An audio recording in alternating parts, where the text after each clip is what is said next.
Co, jako mě slávají vždycky polnici na ruce, ne? Tryskem kolikrát taky, jo. No tak to je jasný, přece tě nebude slávat, když jdeš... koně, ale no. Podívejte se, jak se ty nohy, dívejte se na ty nohy, 4. Tak, zkusíme klusem. Dva? Ne, vždycky 2 jdou na zem, jo, vidíte to? Vždycky křížem jdou jako ve střední. Diagonální jdou vždycky na zem. Kluseme.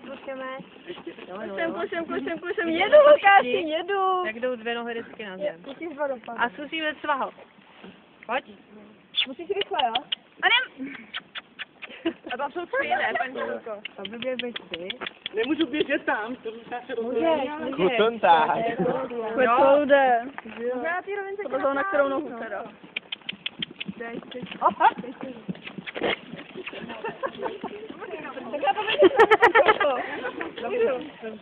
Lukáši, já ti pomůžu.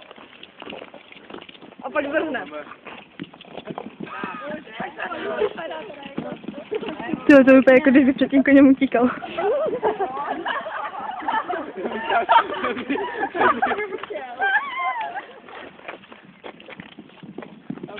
A běžím, jedu, kámo, jedu.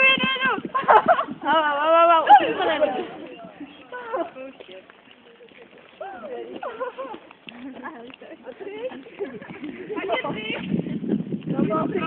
Tak na něj sedni a jedu, ne?